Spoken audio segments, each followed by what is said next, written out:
Welcome to the Zweig Letter Podcast, putting architectural, engineering, planning, and environmental consulting advice and guidance in your ear. Zweig Group's team of experts have spent more than 3 decades elevating the industry by helping AEP and environmental consulting firms thrive.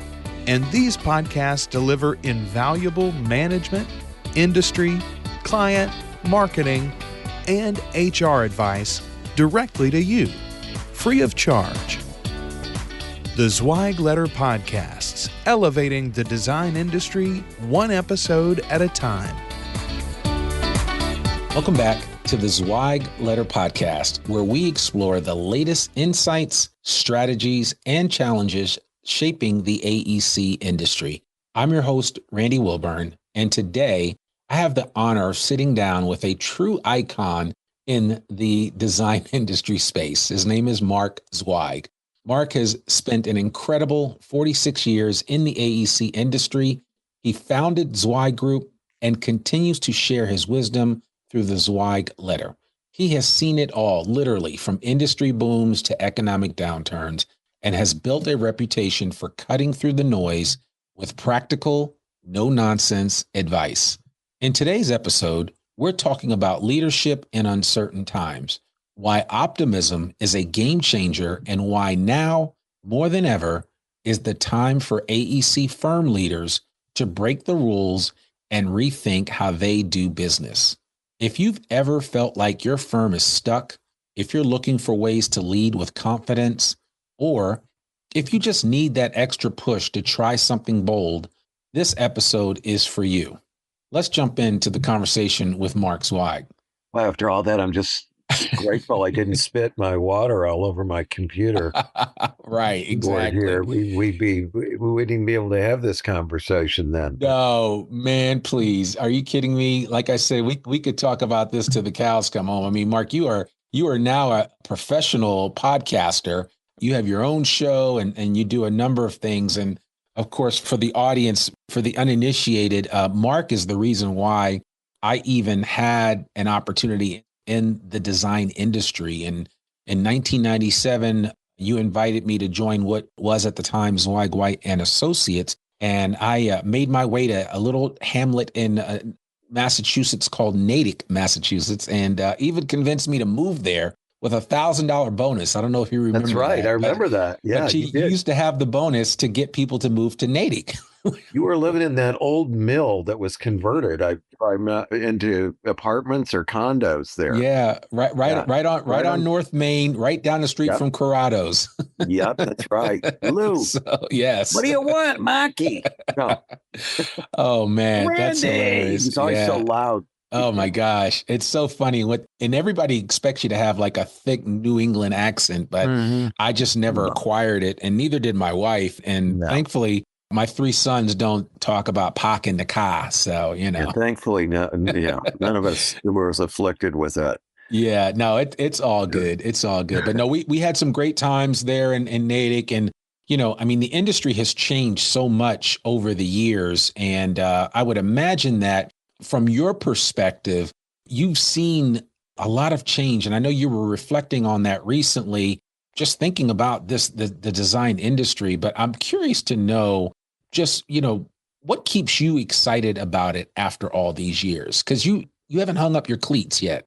And so you continue to show up. And so, I mean, what has inured you to this industry for this long a time?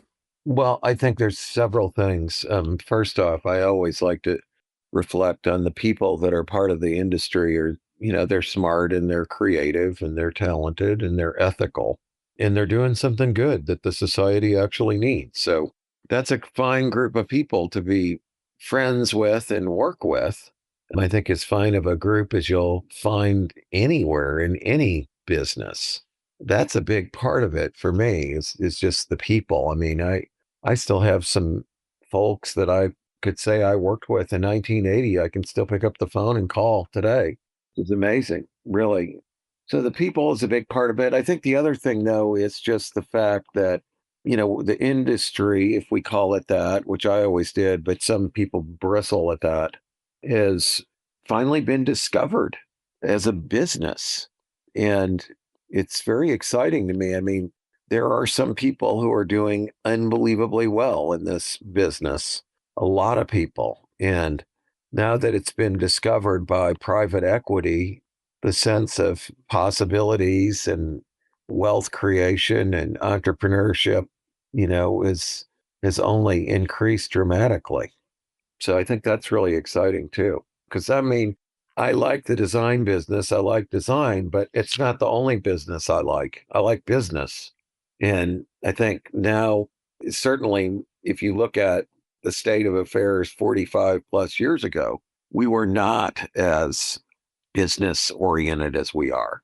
There was very little recognition that you could create value in one of these companies. It was basically strictly a professional service firm that was made up of professionals, and some of them got to be owners and join the income club, and everybody else just toiled away endlessly. And I think it's a totally different scenario now. It's much more positive. It's much more entrepreneurial than it was back then. Yeah. I mean, gone are the days of the Dilbert comic, right? I mean, it has definitely evolved. And because I always tell people when I started in the industry and I got the opportunity, which really came from you and your relationship, but got the opportunity to steward at the time was a huge contract with Carter and Burgess, which was a growing engineering company, but they were very buttoned down, and it was a different age for design firms. And it has, when I walk into design firms today and I'm like, this isn't what I don't feel like I did when I walked into the Carter and Burgess headquarters in Fort Worth back in 97. No kidding. I mean, I know it's a long time, but I mean, it's just, things have just changed so much. Yeah. Yeah, they have. And Carter and Burgess was in a way more entrepreneurial and business oriented than a lot of the other companies back then. Let's face it. Yeah. But yeah, it was, as you say, buttoned down. I mean, we didn't even take our coats off in the office. You wore a suit. You didn't wear a sport coat and pants back in those days. But I'll never forget the time when I met our buddy, our mutual friend, Po Sun Chen, coming from our San Francisco office. And I'm sure you must have heard this story, but. Oh, yeah. Yeah. It's a good one, though. You can repeat it. We met at DFW airport. I was coming from Boston. He was coming from San Francisco. And I'm like, how are you going to change your clothes? Because we were going to go right over to Carter and Burgess. He goes, what do you mean? I go, you're not going to wear that, are you? He had like a golf shirt on and a pair of khakis or something. He goes, that's what I was going to do. I'm like, no. We had to stop at Men's Warehouse and buy him a suit. Okay. It was really funny. Yeah. I mean, he was a young guy. He didn't know the culture that Carter and Burgess had back then. Yeah, and things have obviously changed, as we said, and you're right. I mean, at Carter and Burgess was actually ahead of the curve when it came to entrepreneurship in the space. But I think a lot of that emanated from Jerry Allen and the way that he operated things. I mean, he had a vision for what he wanted to do, and he saw a lot of that actually come to pass before he unfortunately passed away at such an early age. But yeah. He had a tremendous impact. And, that's kind of the foundation of our conversation today, which is really looking at design firm leaders, right? And how do you lead in the good times and in the bad times?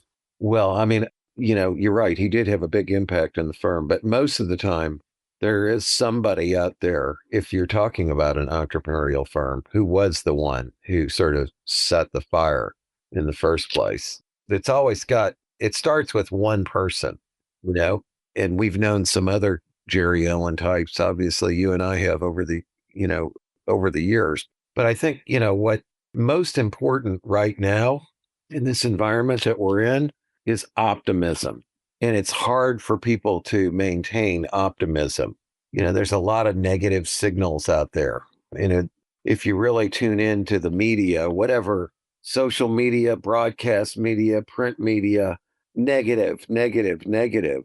And yet, if you're going to be an entrepreneur and you're going to accomplish anything and you're going to grow your business in spite of a lot of negative things happening, you've got to be positive. So it's absolutely essential that if you're not, you're going to get too fearful. You're going to pull in everything. You're going to retract. And of course, that's the beginning of death. because you're either going up or you're going down. I mean, and in order to go up, you've got to be a leader who believes that it is possible to be successful in spite of all the obstacles that may exist currently or could exist in the future.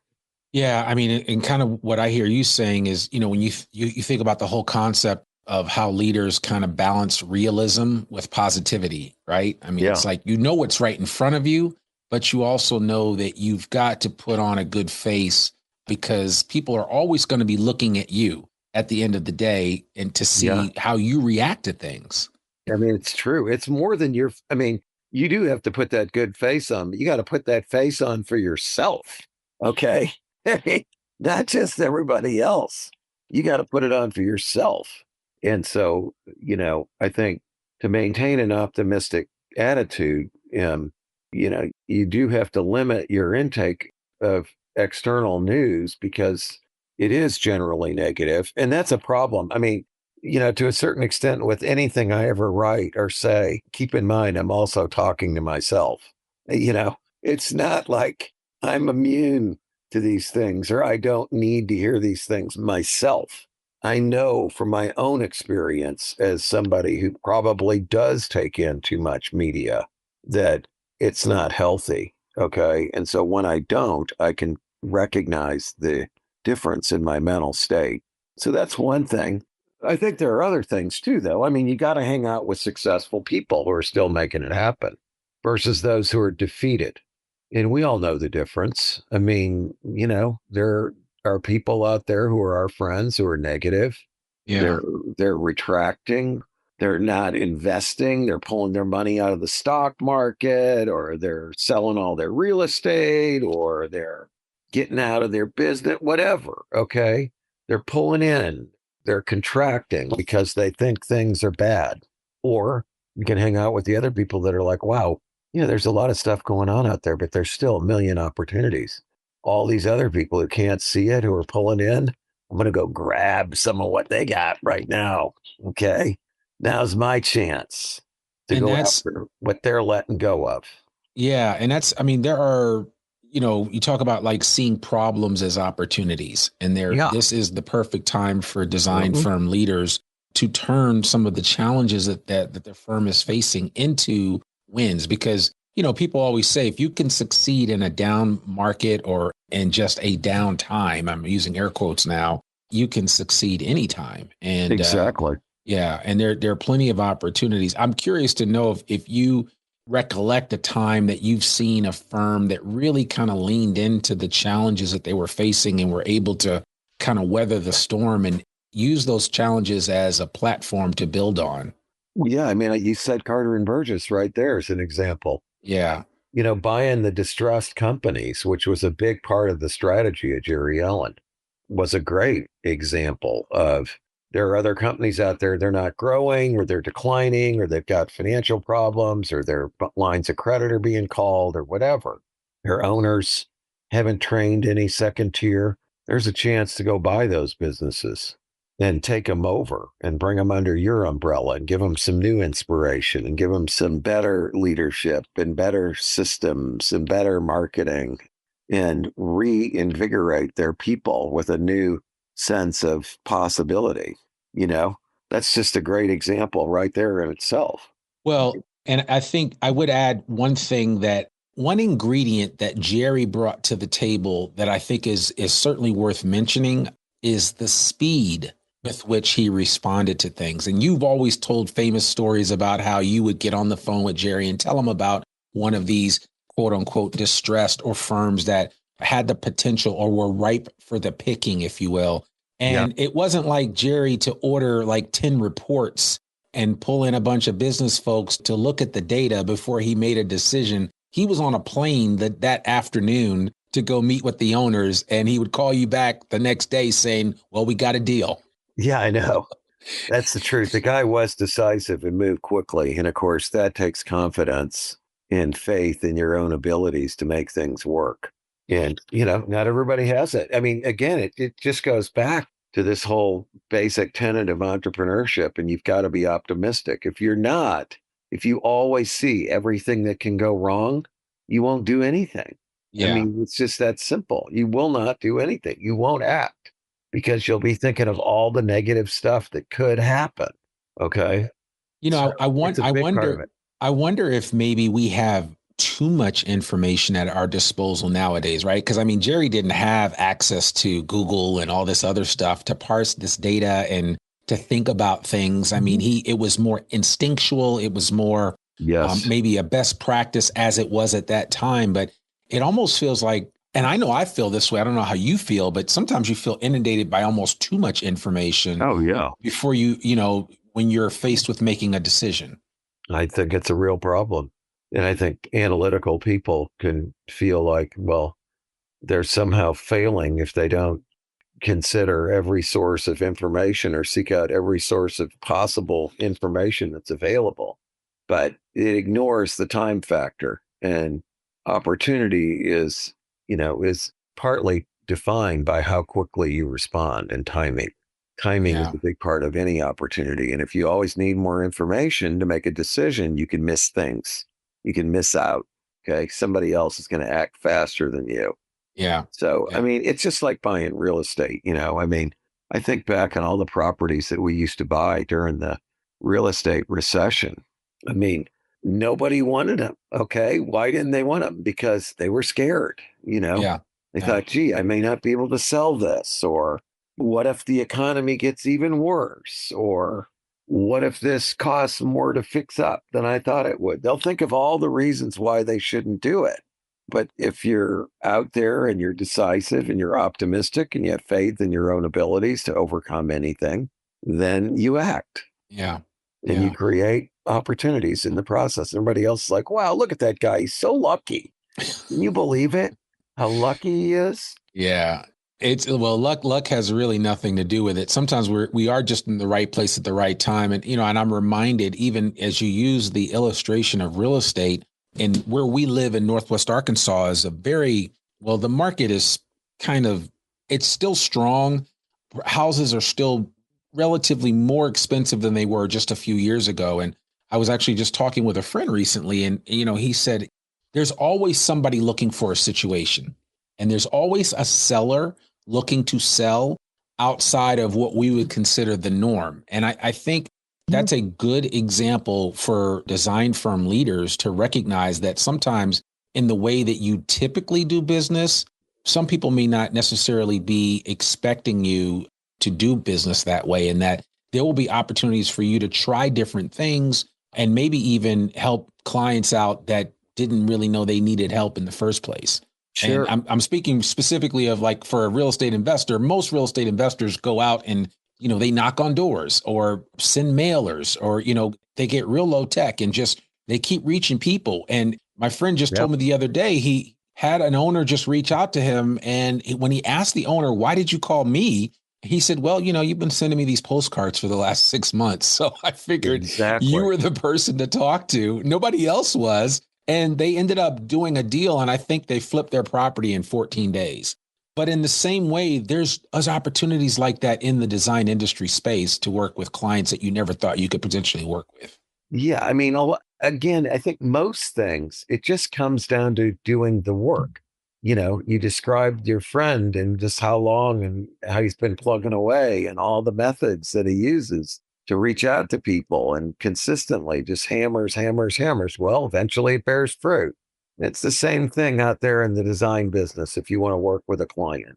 Again, I mean, it's just not that hard. I don't know what else to say.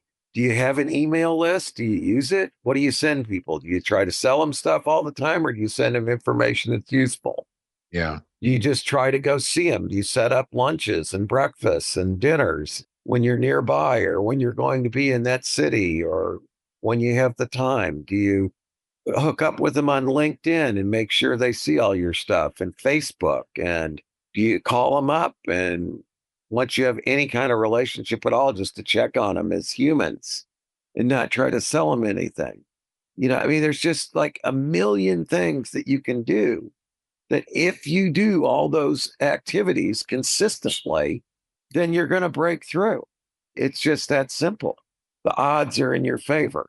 A lot of business is really based on probabilities. And, the law of big numbers bears out. It's so true. So yeah, there is an opportunity in the market to get to new clients. I mean, doing things that nobody else wants to do. I mean, it's always a great way to ingratiate yourself with a new client. Yeah. It's always been one of my favorite tactics. Yeah.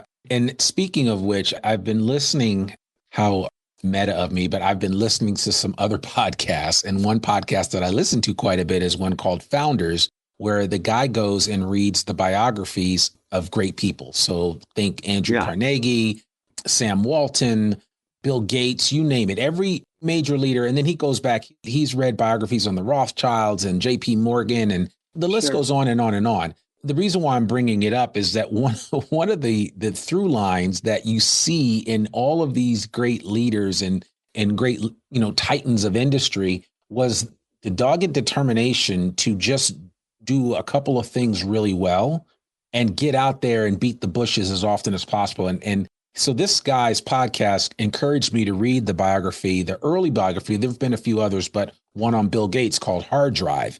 And one of the things that it relayed was the fact that even as a young, dandruff-laden tech guy that Bill Gates was in the 70s, before, IT was cool and before computers really were a thing, he understood the principle of just getting out there and beating the bushes, trying to drum up support and create awareness for what they had to offer, which at the time would eventually become Microsoft Basic, which was the foundational software for the modern computer.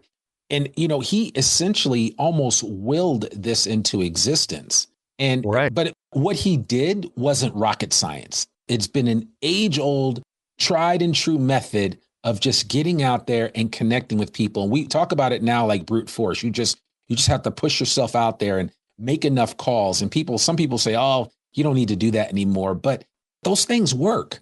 Cold emails work. Like you laugh, but cold emails work. There are a number of things that design firms that are struggling for business right now, there are a number of practices that design firms could employ that would get more phone calls back into their office, would get more inquiries, more opportunities to answer an RFP just by virtue of you picking up the phone and reaching out to folks. Yeah. I mean, there's a million things you can do. I mean, there's a guy named Rance Hayes. I don't know if you know him. He's a structural engineer in the Boston area. Yes, I know Renz. And I love his program where he'll take any set of structural plans done by anyone and see if he can find a way to save the owner money in the construction of it. And if he can find so much in savings, then he gets a percentage of it. It's brilliant. I mean, just think about all the different sets of plans he gets to see by everybody he competes with, and then has an opportunity to demonstrate how he can save the client money. Who do you think the client's going to go to the next time? Him. It doesn't even cost them anything. Yeah. But most engineers, they wouldn't do that. Yeah. There'd be a million reasons why they wouldn't do it. Well, I don't want to get crosswise with my brother over there I went to school with. We both graduated from Northeastern in 1978 with our BSCEs, and we're in the Alpha Kappa Psi fraternity together, Yeah. Whatever, you know what I mean? Yeah. Or, that wouldn't be professional to critique someone else's. That would be distasteful to do that. Or we don't want to do anything. We just want to get paid by the hour for everything we do. We're not greedy, but we must get paid. Yeah, I'm just saying there's all this other crap that gets in the way of doing something different that brings the clients to you. Yeah. I mean, Renz is a great example of kind of how you can do something new. And I've always said that the design industry has been more old wineskin than new wineskin in terms of how they do things, but it's slowly coming around. And I was encouraged because recently I did a podcast interview with a couple of young up and coming engineers. They're all younger than us, and they're in their 20s. And I was really comforted to hear their focus and mindset of what they saw as leadership for the design industry and where they want to see the industry go in the future, because it's going to be incumbent upon them to take this industry to that next place that they take it to. And so there's a lot of opportunities for these young kids to mix the old with the new? Because I think there's some things that are just never going to go away in terms of marketing and in terms of getting the word out there about the services that you offer. Yeah. I mean, the great thing is we're starting if you want to talk about this industry per se, which, I hate the term AEC when they lump contractors in with architects and engineers. I really do. And some people say, well, that stands for consultants. No, not really. If you go out there and look at what people are saying, they're saying architects, engineers, and contractors. Different business, totally different. But I think if you look at, the demand for AE services, you're starting from this position where there's just huge needs everywhere. Okay. Yeah.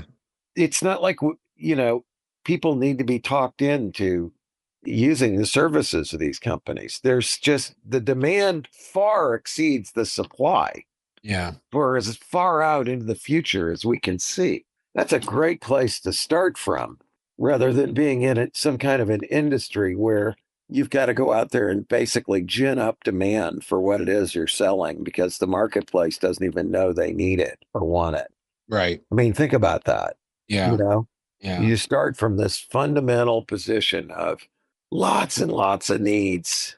Okay. If that doesn't encourage people and get people to be optimistic about the future of this business, hell, I don't know what will, Randy. No, I agree. And you're absolutely right. I mean, I think, even in down markets, there are tremendous opportunities for design firms and design firm leaders to kind of lead the way and make things happen for their firm. I want to, because we've talked about a couple of things, and I want to end on this topic. And because you've actually already alluded to it about breaking the rules and doing things a little differently. We just talked about marketing and client outreach. You mentioned utilizing an email list, utilizing your social media, staying top of mind and being relevant for people at all times. I would say this, and you tell me what you think about this, is I've always made it a point, even since leaving Zweig Group, that I stay in contact, and it's been almost 6 years now, but I stay in contact with most of the design firm leaders that I was working with when I was at Zweig Group. And so, of course, I know them. I know who their spouses are. I know what their kids are doing. I know a little bit about them. And you're really good at that. Yeah, I know. But I mean, and again, it's not so much. I mean, I know a lot of people that do that. And I basically use text messaging, and I try to reach out to 5 people a day just to stay in touch. And it's never transactional. It's always just checking in to see how you're doing. I mean, I reach out to you like that just to check in on you, make sure that you're so good about that you're up and about. But I think sometimes it's those little things that you do like that can make all the difference in the world. And when people are thinking about something, and or when you do actually make a call with an ask, that call is much easier received than it is if you just call out of the blue. It's funny you say that, because I just wrote my next article that'll show up in the Zweig Letter. You're going to think I wrote it because of this conversation, but I wrote it yesterday. Oh, wow. It's out of my hands. Okay. But it's all on this bit about relationships and how critical it is to do that kind of maintenance. It's hard, though. In my case, I think about the priorities, and I doubt they're any different for you. But my first priority is my family. And then next, it's all the businesses that I deal with. Okay. And all the business people. And then next is students. That's is sort of I count the university as my business in a way.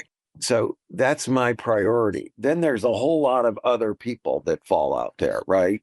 If anything suffers, it's my friends and potential friends and acquaintances that I just don't have the time to do as good of a job as I would like maintaining relationships with them.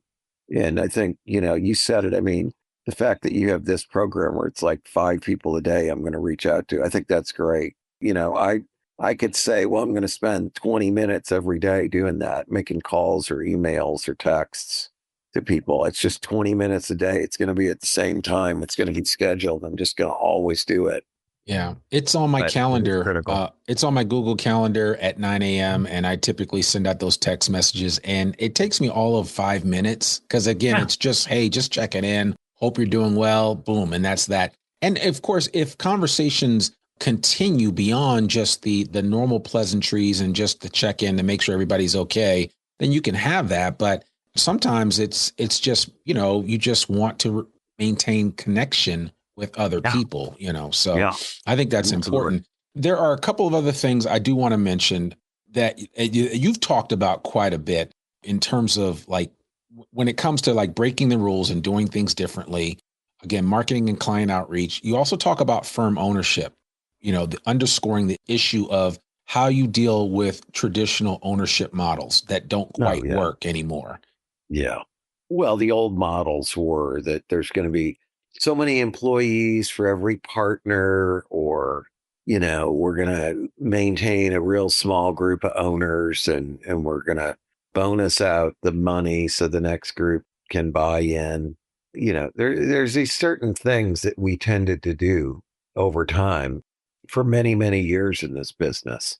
Yeah. When in reality, it's not that hard to do something like, let's open up the stock to anybody who wants it, or a much, much wider group of people than is traditional. And one of the barriers to that, again, goes back to the culture, which says, oh, you're an owner. Now you've got to be a manager. Now you've got to be a member of the board of directors. No. Nobody said that.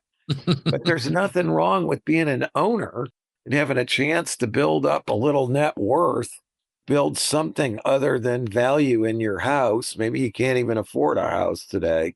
Yeah. You got some other way to do it, and doing it in the place that you work certainly seems to make sense to me. And then it also helps the company maintain those people, keep them there, because they are allowing them to become owners in this organization in an industry where the culture doesn't let everybody become owners. What a great opportunity to get good people, Yeah. Well, and I mean, that's one of the reasons why a lot of design firms or not a lot, but I would say there's some design firms that are inching towards an ESOP model where everybody gets a little bit of ownership. And there are obviously a lot of different ways. I just know that I've dealt with several firms where they're an ESOP and everybody's walking around with their head held high, peacocking because they have a piece of the pie. Yeah, I'm not as big of a fan, honestly, of ESOPs as a lot of people. Really? No, because you own shares in a trust. The trust actually owns the company. So it's not quite the same. And then, the other thing is that it's become so fragmented that no one wants to sacrifice. I was on the board of one company that was 100% ESOP, and we bought some of the stock back and distributed it to the CEO and CFO and COO.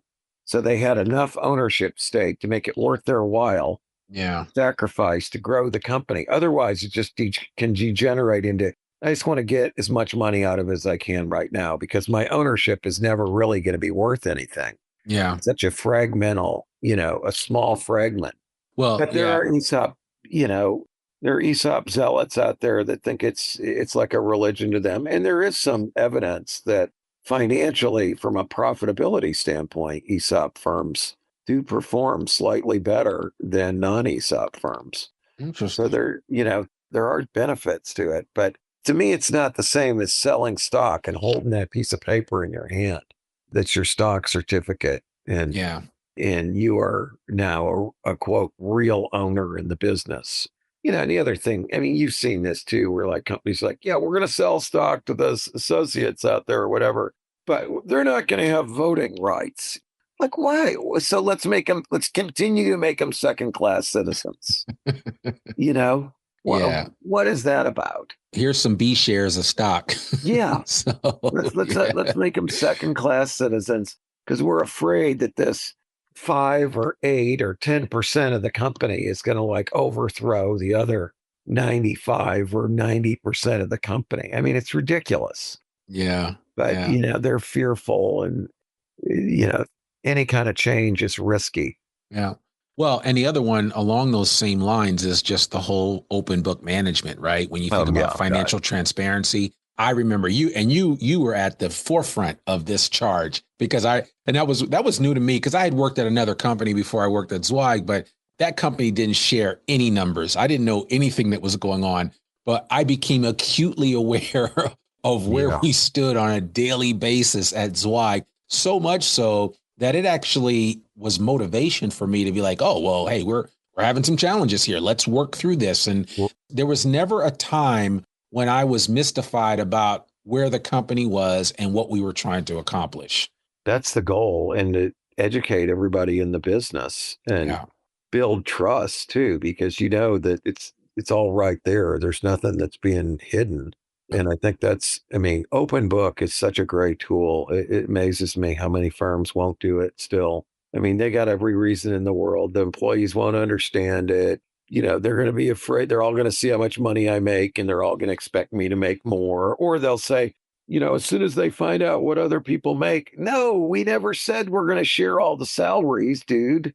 Okay. But, you know, there's just all these things out there that keep people from doing it. But it's a great tool, and it's the way you school the next generation, and it makes people think, you know, about how they're spending their money and their time. And especially if you tie that in with some kind of structured bonus program where you pay money out to everybody based on the company's performance that's measured in that open book report. I mean, that to me is really, that's when it really gets interesting, and people can see a direct response to, you know, what they've done and the numbers and how they benefit from it. That's the ideal world. Yeah. And that's when people really start figuring things out, and their actions are mimic what their desired outcomes, what they want them to be. Exactly. So last thing that I certainly want to mention, and this is an area where you really cut your teeth in this industry more than anything else, which is recruiting aggressively. And I know you have very, very strong emotions around the whole concept of recruiting. And you and I both see a lot of the same mistakes still being made in 2025 that were made in the 90s. But why hiring should be proactive and not reactive, right? Why should it be a thing that we should be looking for opportunistic candidates, people that, you know, aren't necessarily looking and are where they are happy where they are? Why should we really be focusing more on that? Or we aren't necessarily looking to replace a vacancy that currently exists because somebody left. You know, I think that's also part of it. But I mean, why? Because you're running a team, for God's sakes. You're a coach of a team. If you're, you know, the Arkansas Razorbacks, what are you going to say? I'm not recruiting right now because I've got everybody in every position. Right. No, you're constantly recruiting. You don't know what's going to happen. A, you might find somebody better. B, somebody else may leave, in which case you've got a hole there. It's the way you upgrade. It's the way you've got to constantly upgrade your team. So, yeah, I'm going to be constantly recruiting. And there's never a time when I would say, no, I'm not interested in anybody. We'll never consider talking. That's ludicrous. And obviously, the best people are the ones that are still employed or not looking. And if I'm going to get them interested, I've really got to do a sales job on them. I mean, what else can you say? I got to sell them. That's okay. I'm going to figure out what their wants and needs are and how we can address those better than where they are at present. In your estimation, you believe that most firms, not all, but most firms have space in their budget to take on an opportunistic candidate that could eventually make a difference for their bottom line down the road, right? Oh, God, yes. I mean, whether they have it as an add-on or they have an opportunity to upgrade and move somebody else out, I do think that's the reality of the situation. Sure, anybody can do that. It's a matter of, are we using our resource the best way? I'll just go back to the sports team analogy.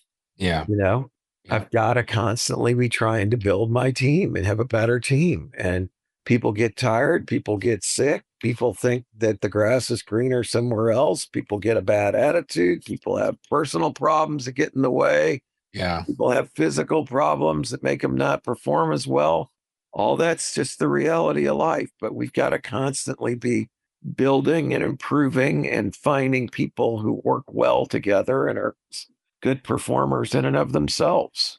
You know? In sports, every great general manager is always looking for the next great free agent to bring on board. So exactly. Yeah. They're not sitting around thinking about whether they have a need or not right now. No, absolutely. Absolutely. And they'll make room for greatness. Mark, I want to ask you this one last closing question. If a firm owner listening to this episode wants to make one radical change this year, 2025, we're still early in the year. The first quarter isn't even over at the time of recording this. What should it be? Wow, that's a toughie. I think if nothing else, they should implement open book management, and it's got all the relevant data, and they send out their monthly report along with an explanation, a narrative. And I think the other thing they need to do, I'm going to say 3 more things, but they're all tied in with this. Continuous cash flow monitoring. So they're constantly doing the forecasting and where they're going to be cash wise, looking out into the future. Daily cash reporting to everybody and daily sales reporting to everybody. Those are the things that I would be focusing on. So we get really tuned in to exactly what's happening in the business on a continuous basis. And no time goes by where people are surprised.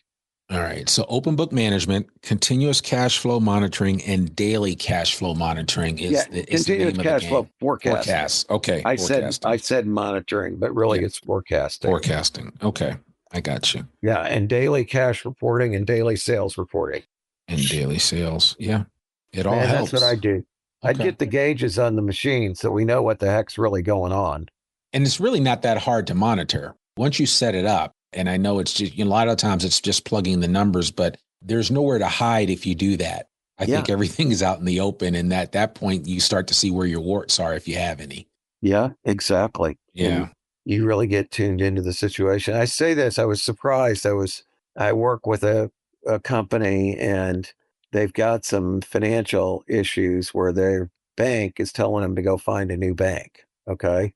And in order to find that new bank, the first step is they've got to reduce their current line of credit by $1 million by a certain date and time. And it was interesting to me that in spite of that, the management of the firm gets no daily cash reporting whatsoever. Nothing. Okay. Blew me away. I'm like, you're under the gun like this. You got to reduce your line of credit by $1 million. And your managers don't see every day how much cash has gone in, how much cash has gone out, and what that line of credit balance is. That's like the definition of flying blind. Yeah, exactly. It just freaking blew me away.